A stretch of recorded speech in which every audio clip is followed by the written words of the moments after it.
UDPS,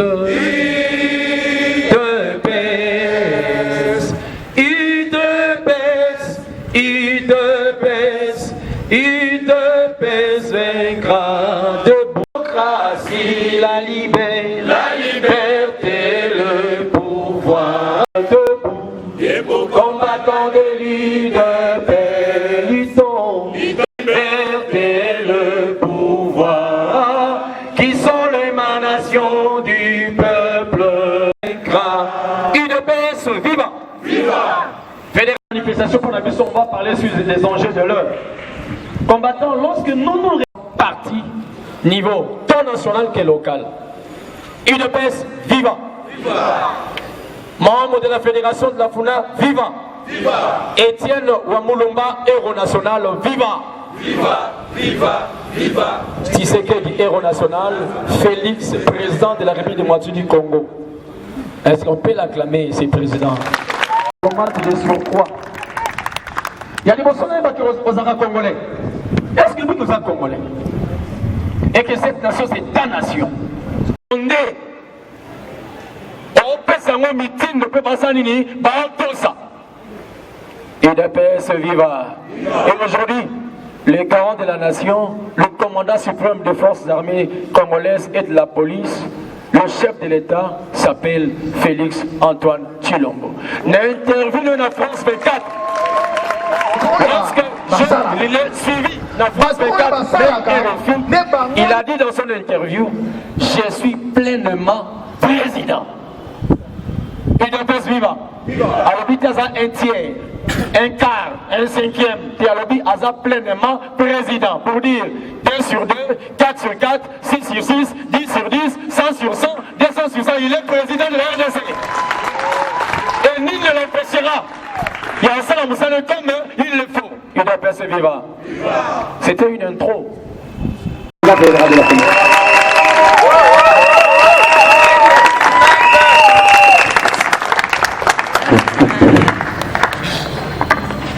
Merci beaucoup. UDPS viva! Viva! Fédération de la FUNA viva! Viva! Étienne Tshisekedi Wamulumba, héros national, viva! Viva! Viva! Viva! Tshisekedi, héros national, Félix Tshisekedi de la République démocratique du Congo. Merci beaucoup. Biso, il y a Simayanzanga ya Belo. Eza na signification moko oyo nalingi nameka représenter bino pédagogie na biso par rapport ya musala ya poko na lelo. UDPS viva! Viva! La rencontre d'aujourd'hui eza devoir moko epesameli biso. Lokola ba combattant ya UDPS oyo te intériorisa lutte ya libération ya boka na biso sur recommandation ya mokonzi ya mboka nde totelemi na pokwa na lelo mpona koloba liboso na bino. Qu'est-ce que nous voulons corriger? Après près de 37 ans ya lutte ya bitumba poto démocratiser mboka na biso. Après 37 ans ya lutte pour que UDPS a conquérir pouvoir. Pouvoir yango pe tozwi yango. Nzoka na bitumba na biso eza na maloba na ba promesse oyo tosalaki epai ya peuple congolais oyo esengeli to réaliser soki tozwi pouvoir. Eza bongo te? Na tango oyo tozoloba mokonzi ya mboka aza combattant lokola yo. Eza boye te? Mais na tango oyo combattant azwi pouvoir abandi ko exercer yango. Tokomi na tango oyo il faut à réaliser ba promesse nyonso oyo asalaki et pas ya peuple congolais. Dans l'entretemps, l'ennemi du peuple oyo abombami dans un regroupement politique, dans une famille politique oyo towelanaki na bango bokonzi yango na ba élection bango bakwi biso tolongi tozu pouvoir ba utiliser ba méthode nyonso oyo bato mayele bayebi en ce qui concerne le pouvoir. Eza na méthode oyo ba utilizaka pona kotombola bokonzi na yo pona oyo aza na pouvoir pe même méthode eza pe pona kokweyisa oyo aza na bokonzi vis-à-vis ya peuple. Nde bato wana baza koutilize méthode wana baza koutilize média, baza koutilize ba réseaux sociaux, baza koutilize ba moyens nyonso ya communication, même de bouche à l'oreille. Bazo kamata makambu ya lokuta balambi yango na ba laboratoire po ebima lokola ezali ya solo pour que muto aza averti te soki ayoki yango andimake oui eza vérité eza makambo oyo ya solo ezosala meza yango wana. IDPS viva bato wana bautilize bamoyen wana nyonso. Curieusement à un certain moment babandi ko réussir pour convaincre une catégorie ya société congolaise bakomi pe kondima makambo wana eza ya solo. C'est ainsi que soki boke na bisika ya musala na bawenzi na bastade bisika oyo bato bakutanaka ebele esika moko bazosala échange ya masolo nde bisika wana bango bazali koutilize na faiblesse ya communauté congolaise particulièrement quinoise kokende koconvaincre bato na makambo ya lokuta. Curieusement au sein du parti il fallait tokende na contre-offensive. Ba argument toza na yango, mandoki toza na yango, mayele tozali na yango, bato bakosalela mandoki yango pe tozali na bango. Leto utiliser pe bango po basala contre-offensive bakota na même société na kati ya population na même milieu oyo bango baza kokota mpona kokende ko expliquer bango réalité na véracité ya makambo oyo chef de l'état azosala. Curieusement silence des morts. IDPS viva c'est ainsi sima na biso ya kozwa contact na bakonzi ya parti et plus particulièrement le chef de l'état, il nous a été demandé d'entrer maintenant dans une campagne. Il y a médiatisation à outrance, dans une campagne d'information, dans une campagne d'explication, dans une campagne de vulgarisation pour vulgariser toutes les actions et les activités du chef de l'État par rapport à l'intérêt du peuple congolais. Ndenatina wana ndetolobi, ça fait un temps silence des morts oyo ils ont risqué et préjudicié biso. Au lieu que tozela bato babanda ko vivre ba effet ya musala oyo chef de l'État azo sala esengeli to banda déjà ko yebisa bango comportement nini attitude nini bakoki kozwa pendant cette période pour bazala prêt pour na koyamba résultat ya action ya chef de l'État et pas na bango. Ce qui veut dire ceux qui baza préparé te bakokoma kondima na reta ceux qui toyebaki nde makambo yango esalami boye te soki toyebaki nde tolingaki tozwa position oyo te ndenge bandeko na biso ya Beni basalaki ntango chef de l'État komaki kuna mpo basenga ye bolimbisi ke président limbisa biso toyebaki te bayaki kokosa biso. UDPS viva! C'est la raison pour laquelle na musala wana oyo esengeli kosala oyo esengeli tosala ensemble na biso na bino nde ebandeli nango eza lelo.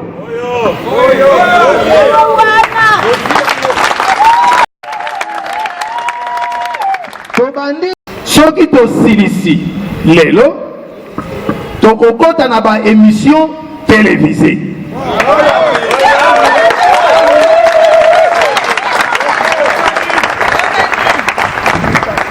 Boyebi na période de campagne électorale bozalaki komona na télévision ba entre guillemets ba soi-disant communicateur ya bandeko oyo lelo toza na bango na coalition bolandaki makambo azali kosala na télévision mukolo moko te baleka na télévision bandima ete mokonzi na bango agere mboka mabe bazalaki koleka na télévision bato mpe bazanga mayele bazalaki kondima bango. Nzoka nde biso tokosala ndenge moko na bango te biso tokoyebisa population mikano oyo président azozwa mpona bolamu ya peuple congolais dans la conséquence nango lobi ekozala bonge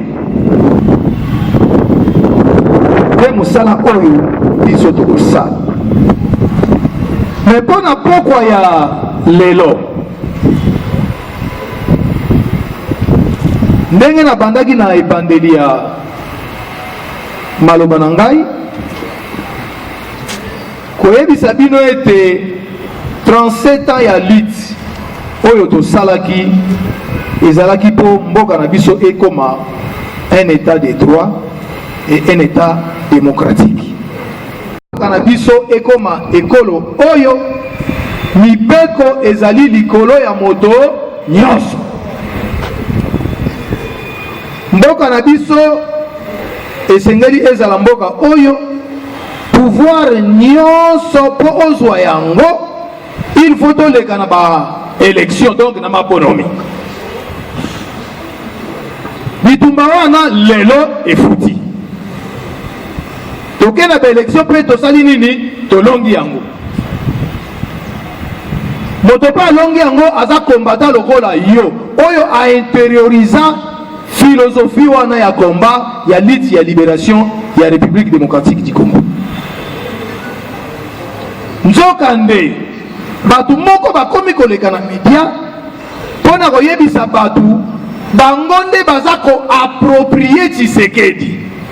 Donc c'est-à-dire bango nde bakomi badéfenseur ya idéologie ya Tshisekedi lokola biso ba oyo tovandi na Tshisekedi 37 ans biso to intérioriser philosophie wana te bango baye kaka lobi 5 ans pour que ba profiter sima Tshisekedi bakoma ba député sima Tshisekedi bakoma ba ministre sima Tshisekedi bakoma ba premier ministre ne bango bazoleka koyebisa batu ke biso ba successeur valable ya Etienne Tshisekedi wa Mulumba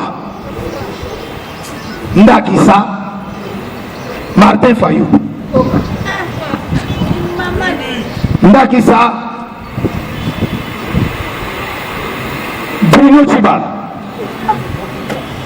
olandaki yango te alobaki meme akobotola biso permanence ezalaki bongo te mosusu Tumba Zazu ya lobi ye successeur valable ya Etienne Tshisekedi wa Mulumba. Couleur de jupon. Ya suka ezande Valentin Mobaki. Alobi yende Tshisekedi aponaka po azala premier ministre na dialogue ya Senko. Donc moto sengelaki na liste oyo président pesaka po ba nommé premier ministre ezalaka ye. Nzoka nde bato wana nyonso curieusement par la grâce de Dieu esalaki ke ngai ndeko na bino nazwi occasion ya kozala esika moko na bato wana nyonso tosolola na bango na oyo elobamaka na miso ya bato na oyo elobamaka na miso ya bato te. Chers combattants, il est aberrant aujourd'hui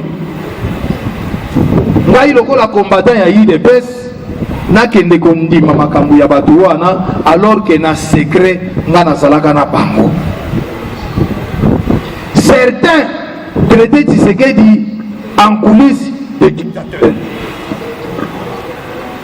D'autres voulaient dire que Tshisekedi ayokelaka bato te mutu makasi kalo nyonso nde tosi tozwa pouvoir.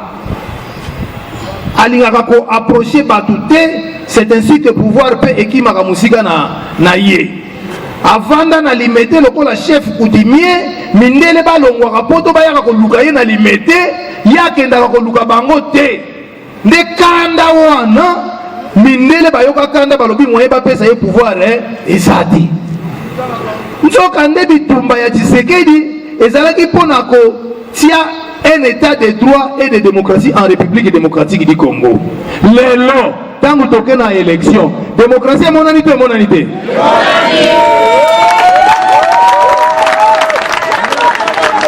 Siko makambo yo nyonso bazalaka koloba nanga na secret wana elingi kolakisa nini. C'est ainsi qu'un bon matin j'ai pris le courage de parler avec M. Valentin dans sa résidence pour lui dire mais je suis dans le regret de constater que 2 ans durant tozaï qu'on discutait na yo curieusement tout ce que tu nous disais c'était les mensonges. Il est pes viva tala divorce oyo yokaka kanda mubaka finga ngai. Mais c'est que je suis dans le regret de constater que tokomaki à 2 pas ya prise ya pouvoir yo lokola conseiller politique oyaka na maloba ya lopoka epai ya président pesaka yo confiance na maloba na yo nde maloba wana tangu tosaleli yango na parti ekibisa pouvoir musika na biso tangu iyoka vérité wana. Mais lelo olingi koyebisa ngai ke bato oyo bango nde bakomi bakonzi ya UDPS. Tu es un menteur. Tu es un menteur. Nde nakanda wana tukuba bineni. Poto zonga na kati ya masolo na biso proprement dit ndenge nazali koyebisa bino. Nalingi na loba nini? 37 ans wana ya bitumba oyo tobundi pouvoir tozwi Félix Antoine Tshisekedi Tshilombo, président de la République démocratique du Congo. Ba communicateur wana oyo esengelaki basala musala wana. Curieusement, président constaté on dirait bazo luka ba nommé bango ko nommé. Il est pas viva. Viva. Olobaka français kitoko. Lingala pe oyebi komanyola ngo bien. Soki toza na ba débat interne, yondo mataka likolo po luko convaincre bato. Même méthode oyo salaka na parti, oza incapable ya koleka na média vis-à-vis ba contradicteur na yo pour que ola ki sabango ke ezali bongo te, ta la vérité ezali boye avec les arguments à l'appui. Lelo après 37 ans ya lutte tobandi musala wana po tozui pouvoir. Awa tozui pouvoir, il faut tolakisa Etienne Tshisekedi azalaka nani? Oyo azui pouvoir na sima ya Etienne Tshisekedi azali nani? Nini azali kosala? Oyo azali kosala eza po epesa résultat nini? Et puis bolamu nango po na peuple congolais lobi ekozala nini? UDPS viva! Viva! Président de la République a eu pouvoir. Alingi abanda ko exercer yango atali pembeni balobi non a eu majorité na parlementaire. Totangi constitution yebisi biso ete soki président élu a eu majorité na parlementaire, il faut nommer informateur. Informateur wana asala nini? Alukela ye majorité na parlement. C'est-à-dire il y a eu majorité te, ba adversaire na ye pe ba eu majorité te. Informateur wana soki azweli ye majorité nde akonome premier ministre na kati ya majorité wana. Au lieu à nommer informateur, na place ya konome informateur, campagne médiatique et bandi. Majorité ça déjà pas na biso. Le rôle de la majorité on est déjà visible. Président de la République a nommé Kakambala moko formateur ya gouvernement. Ce qu'a nommé formateur ya gouvernement, le formateur wana kosala nini? Akosala gouvernement oyo ye akosigner ordonnance ya nomination. UDPS viva! Viva! Boso solanga malamu esikoy. Akonome formateur ya gouvernement. Informateur de société. Bango bazo senga a nommé formateur ya gouvernement pour bango baza na majorité. Lokole ezalaki na eloko moko te oyo ezolakisake baza na majorité, babandi ba menace na bamembre na bango ya kala. Boyebi ndenge bazwaki bango est-ce que boyebi? Nalobi boye babandi ba menace contre ba membre na bango ya kala. Ediki koloba nini? Batu ya mouvement présidentiel d'hier avant ba élection baza pe na ba parti politique na bango toke na ba élection bazui pe ba député bango balingi ba s'approprier na ba député wana po ba s'approprier na bango babandi kosala bango ba menace. Résultat kingakati na kingakati kuna nde bake kosala complot na bango ba faire signer bango mikanda na makasi. UDPS viva! Viva! Yebisa ngai ndenge tozali awa lopango yo mobimba eza entouré na basoda na ba arme. Bino boza na kati en face na ngai na kamati mikanda na ti awa nalobi oyo akosigné awa te akobima te. Bokosigné to bokosigné te? Kinga kati na kati ya zamba na mupanzi oyo ba lion kote kuna ba léopard kote kuna ba ngambo na ngambo mususu ba ours yo na kati kuna baloyibi il faut oya kosigné nde esika wana bango nyonso basalaki nini? Bakendaki kosigné badéclaré balobi biso toza bamembre ya FCC Donc on a tous eu majorité. Il faut topper sa premier ministre. Il va publier yango. Et là, on s'en a passé dans ma campagne des années. Biso le col à combattant. On est là, t'as ma arme na biso ya combattant. Et ça n'a pas de comme sous les gars dans les médias pour reconnaître cette majorité d'une manière tacite. Non, basa déjà dans la majorité. Tous ceux qui sont le président de la République, Assala Noki, a nommé comme premier ministre pour que tout former le gouvernement.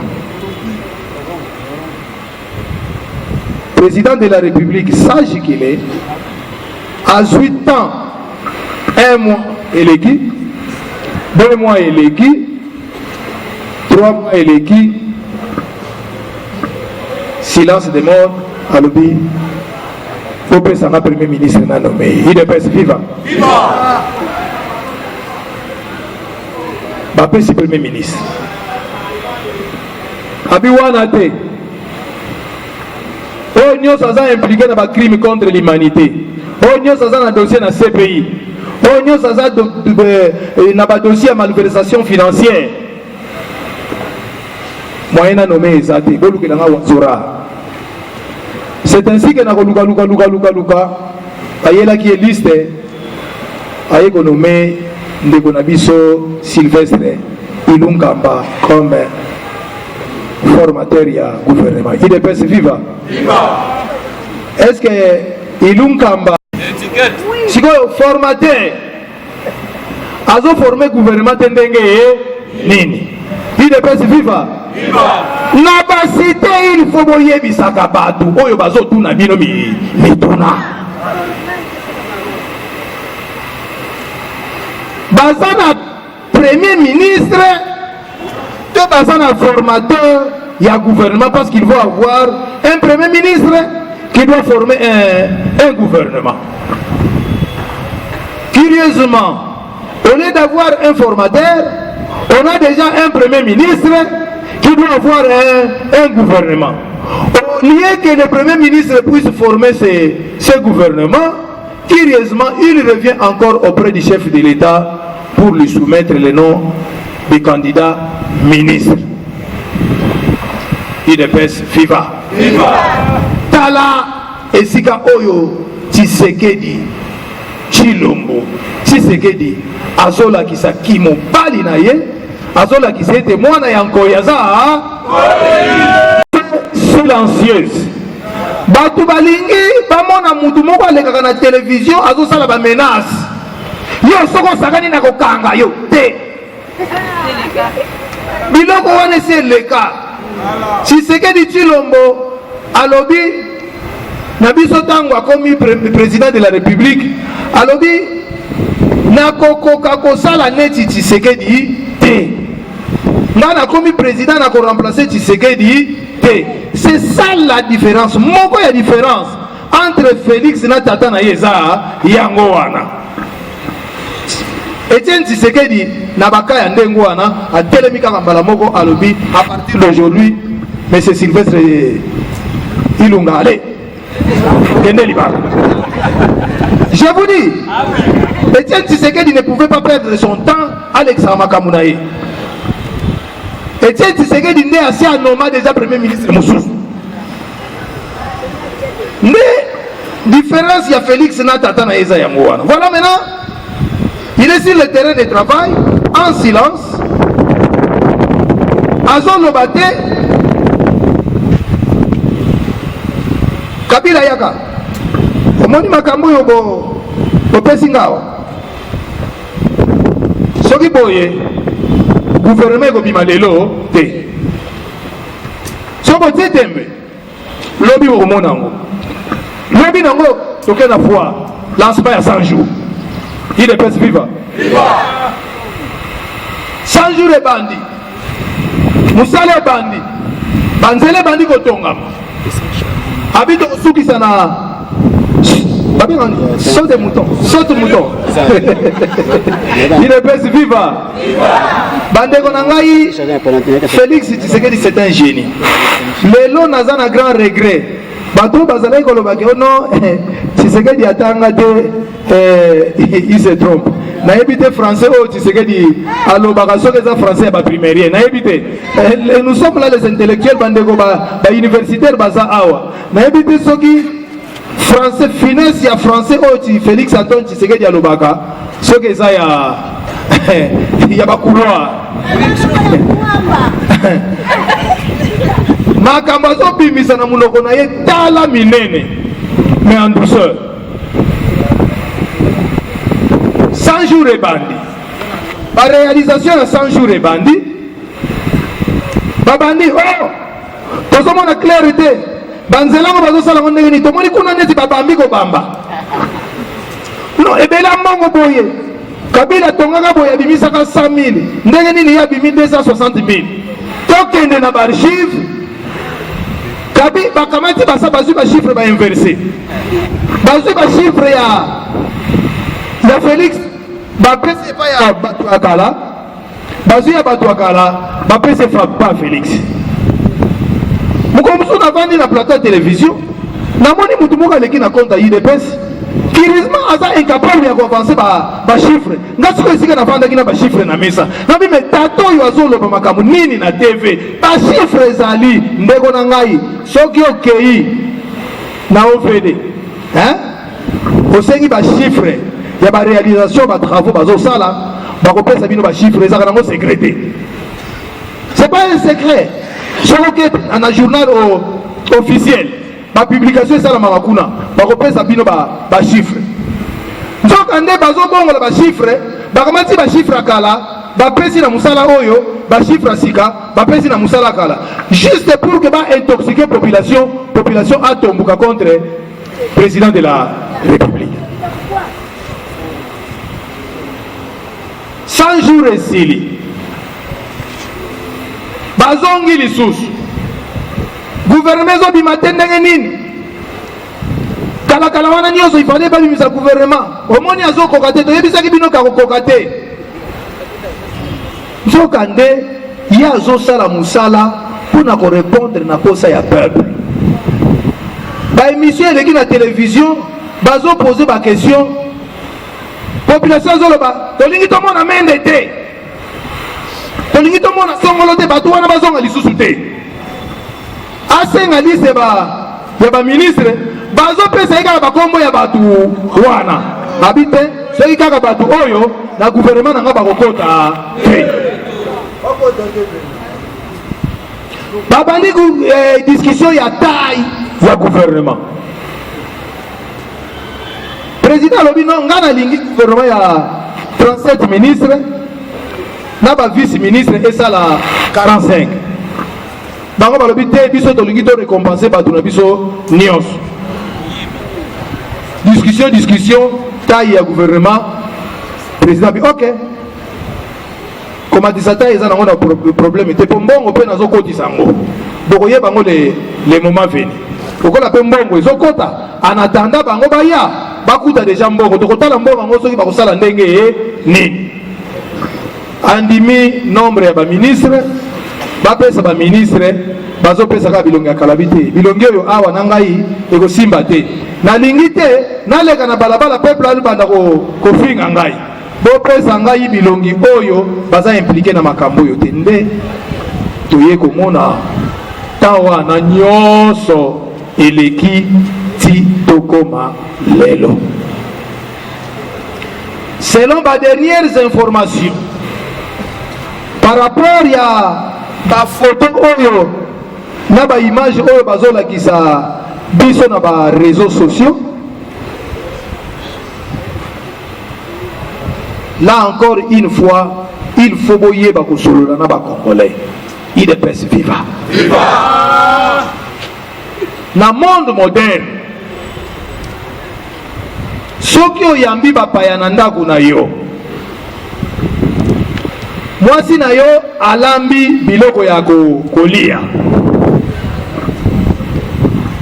atie biloko na salle à manger mwasi na yo ayoko biso na litoke no papa nga na silisi généralement ndenge biso toyebi papa à Kosololana Bapayana, en tout cas, chers amis, il est 13h, l'heure de repas est déjà largement dépassée. Je vous prie de bien vouloir monter sur la table.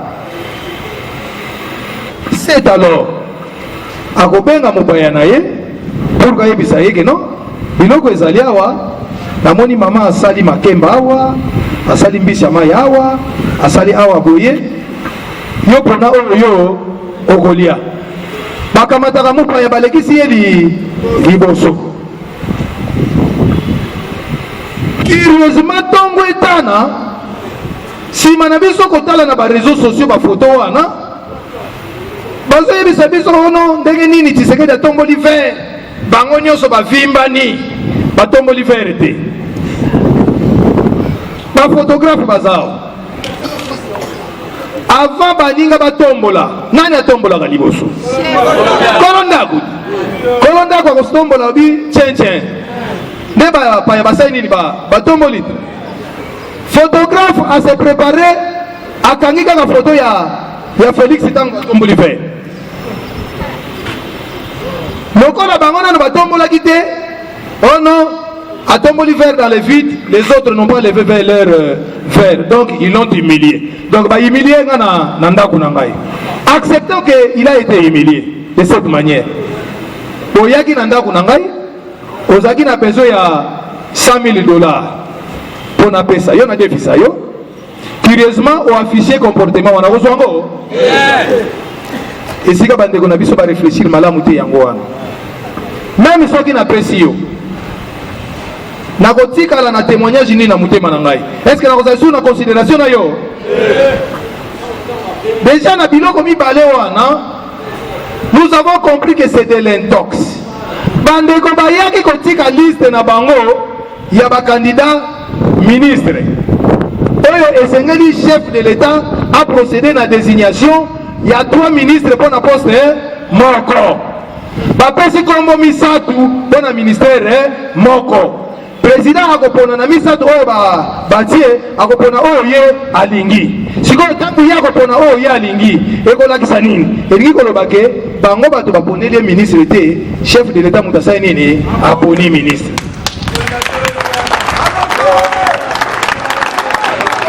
Quelques jours, d'ici quelques semaines, le gouvernement pourra être rendu public.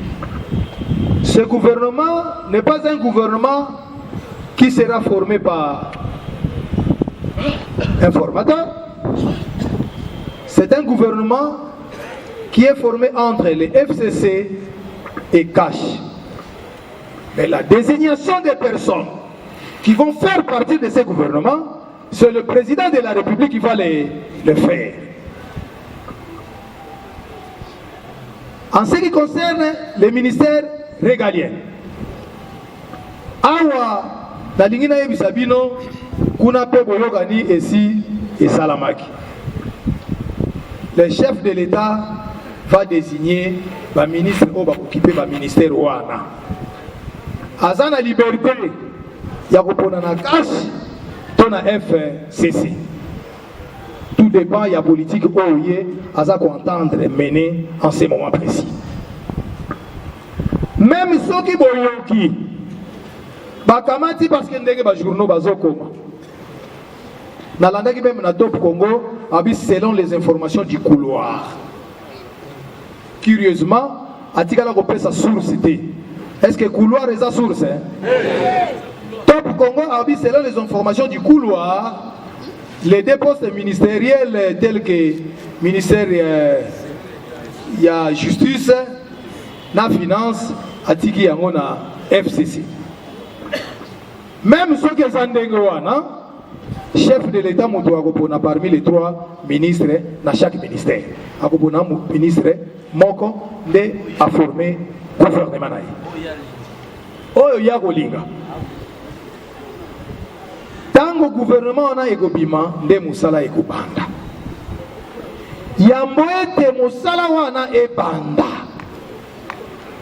Nalingi to comprendre eloko moko lelo par rapport à la réalisation ya chef de l'État. UDPS, viva! Viva! J'ai l'impression que les gens ne peuvent pas dire certaines vérités et pas ya peuple. Surtout biso ba kinois lokola tozaka na habitude ya kotambola mingi te. Surtout lokola partie est na partie ouest tel que Équateur toza na ba difficulté ya kokoma kuna. Oyebi talu ya ticket avion te. Tokokaka kosala ba voyage kuna te. Bango bazo torturer biso na matoi au travers les médias pour koloba ete chef de l'État azo sala iloko te. Nzokande RTNC ezolakisa ba image ya misala nyonso ezosalama na intérieur. Président de la République, pour ne pas dire le gouvernement, parce que les gens vont me poser la question, pourquoi chef de l'État? Pourquoi chef de l'État? Oui, c'est le chef de l'État pendant cette période, parce que le gouvernement, on a un gouvernement démissionnaire. Pombongo ebima, pour projet Eleka, il faisait le chef de l'État. Et ça, bon côté. Nde akangaki ba madusu nyonso bisika oyo bazalaki koyiba. Mbongo avant ebima, il faut euta ebima na ordre ya chef de l'État. Le président de la République na travaux ya construction ya ba route azo lié ba province d'une province à une autre. Soki ekatanaki na pont ba pont bazo sa nini bazo tonga yango. RTNC soki azi image RTNC pe azo lekisa ngo pe na poko na télévision. Chose curieuse, tango tozobima na basite oyeba yebisa biso makambo oyo bamoni misala oyo chef de l'État azosala bazoya koleka na télévision pour dire que musala moko ezosalama te kaka mbongo ebimaka amataka bavion asilisi mokili na 6 mois ya pamba asali 64 voyages. Attends, sali 64 voyages. Est-ce que ça 64 voyages y a pamba? Et ça y a moussalade? Bandeko nangai.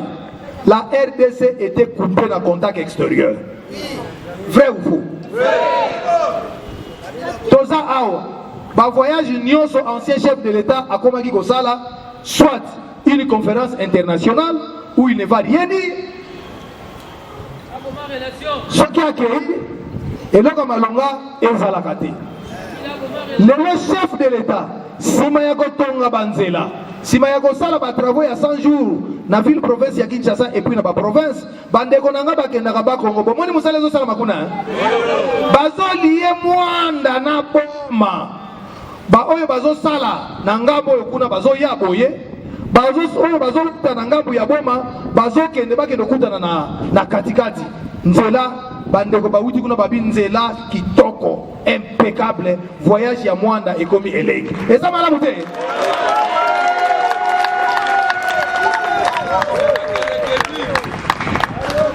Voyage ya nzela ya bandundu kende na Masina tuna ba transporter bayebisa yo bazo sala air boni kolongwa Kisasa pona kokoma Kikwiti. Siko bazo tronso ya kobanda Kikwiti tichi Chikapa. Oyo zalaki mutu kasoke kuna avant ezonga ifeko ta garage. Nzela bazo sala yango ezobonga. Université yango ana esi salami. Bongo la madusu esali nini ekangami. Kitambo yango wana eza lié tous les 4 ko ya Kitambo. Ba route bazo sala partout dans la ville province de Kinshasa. En province n'en parlons pas. Na witayi kolanda avant-hier ba image ya Goma. Une route oyo eza ba commerçant ba legelaka mingi na Goma. Cette route venait d'être asphaltée kitoko awa moyen de temps bazo lakisa na télévision na bime. Il fallait nazala sur place ngamu kuna tambola likolo ya nzela oyo. Il est pas viva.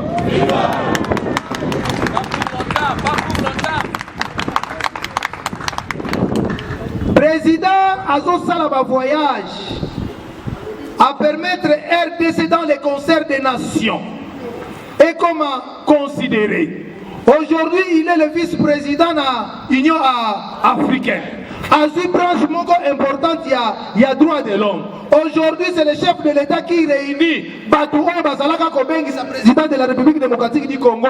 Kokati Sakanga Mbangumba Kopona Okeneko se réunir. Azo Sangisa Bango, Aouti Kobenga Bango dernièrement en Angola pour traiter conflit Yaba voisin Abisso. Est-ce que avant Azalaki Kosala Yango, chef de l'État Azalaki Kosala Yango, cette considération sur le plan international. Aujourd'hui, les États-Unis est rentré en République démocratique du Congo. La Belgique, n'en parlons pas.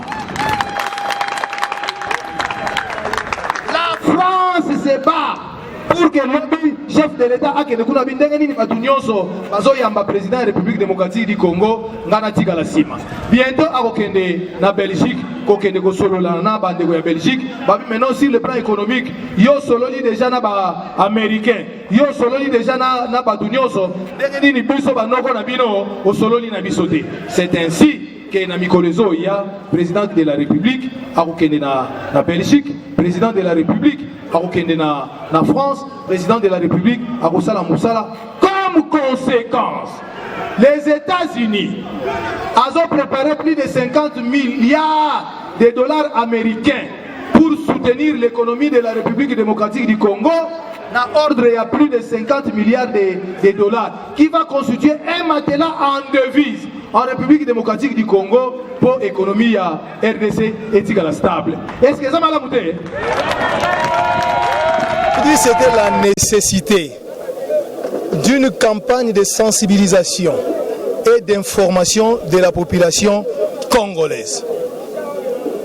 Parce qu'en ce moment où nous assistons à la politique d'intox, des mensonges, au travers les médias, contre tout ce que le chef de l'État est en train de réaliser comme travaux de construction, comme travaux pour le peuple congolais, comme toutes les réalisations, les bonnes, on n'en parle pas, on ne présente que les scénarios qui sont en train de monter dans leur laboratoire contre le président de la République. Alors qu'en réalité, les communicateurs de l'UDPS devraient maintenant se jeter dans l'eau pour vulgariser ce que le président de la République est en train de faire. Les promesses qu'il est en train de faire pour le peuple et toutes les bonnes choses qu'il est en train de faire aujourd'hui, dont les effets sortiront demain ou après-demain. Et évidemment, il y a aussi les effets immédiats que nous sommes en train de sentir sur le terrain. C'est la raison pour laquelle nous avons commencé cette campagne aujourd'hui et demain il y en aura d'autres auxquels nous allons expliquer la population. En ce qui concerne les combattants de l'UDPS, nous leur prions de faire la même chose. Nous leur prions de faire la même chose pour les biens parce que nous préparons 2023. Le travail d'aujourd'hui, c'est pour préparer 2023. Donc ce que nous faisons aujourd'hui, nous présentons au peuple aujourd'hui, c'est pour nous permettre de gagner les élections en 2023. Pour arriver à 2023 et atterrir au bon port, c'est ce que nous allons faire aujourd'hui. C'est le travail que nous sommes en train de faire, la préparation de la population, la mobilisation de la population, la sensibilisation de la population pour leur permettre de mieux appréhender et comprendre le travail que le chef de l'État est en train de réaliser sur le terrain. Nous sommes ses communicateurs vis-à-vis du peuple congolais, vis-à-vis de la voix des sans-voix. Qu'est-ce que vous pouvez dire à tous ceux qui ont dit que le chef de l'État, ce n'est que malhonnête, ce n'est que... Il n'arrive pas à rien faire parce que l'FCC l'a quand même... Je suis désolé, je l'ai dit tout à l'heure, c'est de l'intox. Pour savoir que, d'ailleurs, nous ne pouvons pas nous justifier parce que le pouvoir, nous l'avons, nous le gérons. C'est Félix Antoine Tshisekedi qui est président de la République. C'est lui qui décide, c'est lui qui invite tout le monde. C'est lui qui nomme, c'est lui qui doit destituer. Pourquoi n'ont-ils pas mis le gouvernement en dehors de Félix Tshisekedi si ce n'est pas lui qui décide? Je suis désolé, c'est Tshisekedi qui dirige la nation, c'est lui qui va nommer le gouvernement. C'est la raison pour laquelle ils sont en train de courir derrière lui. Aujourd'hui, il y a 3 ministres pour chaque poste auquel il doit choisir une personne. Pourquoi ils n'ont pas dit que non, nous n'allons pas donner 3? Pourquoi ils ont donné 3? C'est parce qu'ils savent que c'est lui qui doit décider. Et il décide, c'est de cette manière qu'il va se dérouler. Dans les jours à venir, le gouvernement sera là. Et Zalaki, moi politique, Tozalaki Nango, une retenue. Il est sans ignorer vous êtes journaliste makambo IDPS bolanda kango malamu et comment qui oleki na média olobi ozonga na ndako yo okende koloba kuna nani a autorisé yo yo mokonzi ya parti incapable de communiquer oloba makamu chef de l'état zoloba mais ozopekisa muto yo azokende koloba malamu pour na président de la république. C'est la raison pour laquelle pendant un temps tovandaki si makokuta na mokonzi ya mboka lobi naza na besoin ya ba communicateur to konomé bangote ba communicateur eza bato o baza ko intérioriser politique ya IDPS na politique ya nation congolaise ba oyo ba yebi politique ya mboka na biso ba telema ba banda ko sa musala ndeto bandi yango lelo ndenge to bandi yango lelo to telema lisusu te ba oyo bazalaki koya na terrain en tout cas balata bagaya bien parce que biso to kolata bagaya bibende soko zwi likofi elonge panzani nde musala oyo to kosala siko sur Teresa yango wana baza déjà na président de la république ndenge bango balingaki peuple congolais esengeli bayeba ke Félix Antoine Tshisekedi aza mokonzi ya mboka politique na ye ya malamu ya kosolola na batu nyonso nde azosolola na batu nyonso politique na ye ya kolia na moto esengeli alia na ye soko keke na ndako Tshisekedi il faut olia oyo nyonso bazosalaka makelele o azolia te aza mokonzi ya mboka bakongole nyonso baza batu na ye ozala ya gauche ozala ya droite soki comprendre politique ya Félix Tshisekedi okosala na ye soko comprendre te otikali libanda Félix azosala musala eza pona Congo eza pona IDPS nde eloko esengeli bayeba yango wana musala na ye azosala eza po ba fonctionnaire bafuta malamu ba seigneur bafuta malamu ba policier bafuta malamu ba militaire bafuta malamu peuple alia malamu prix ya biloko na marché ekita nde azo réaliser ba rebele ya mbongo oyo ezokota na banque lelo mbongo wana ezokota nde azoko réserver yango potangu gouvernement ekoya ekuta mbongo oyo ekosalela musala nde ministère moko te akozanga ba ekosala politique na ye par rapport ya mbongo oyo ekosalama nde peuple sengeli a se mobiliser si ma Etienne Félix Tshisekedi Tshilombo président de la République nde na ye tokomema ekolo oyo tina destiné nango na kobanda na gratuité ya école primaire qui doit être une réalité au biso tozo soutenir tilelo. Président Panzou bato bazo critiquer bino IDPS bolobaki bosala politique boza na pouvoir mais boza aussi na opposition. Banda chef de l'État a signé des ordonnances qui sont souffrir en application. Bino ba combattre IDPS base à IDPS bovanda kimia et ça justifie à quoi et ça politique na biso nyama wana oyo nzinzi ya sumbeli yango il faut bankusu ebima eliaye po nyama wana esila mama wana asi apoli nkusu esele ezo continue kolia nzoto po asila ye nyonso président alobi na biso toluka na biso makelele te ordonnance ya asinyaki ya kosigné ya mibale te oyo ko remplacer wana ordonnance wana nde yango wana ekozala d'application donc lokola ya tie tembe suka na ye akosuka na ye na justice bo patienter na bino mais politique biso tolobaki tozo sala politique toza na pouvoir pe tozo sala opposition contre eloko nyonso oyo ya mabe oyo kokota na mboka na biso tokotelemela yango oyo ya malamu tokosoutenir yango ndenge tokuti kosala lelo malamu nyonso tokosoutenir yango mabe tokotelemela yango yo zela kaka na mwa mikolo ezali koya okoyoka ils seront corrigés. Merci beaucoup.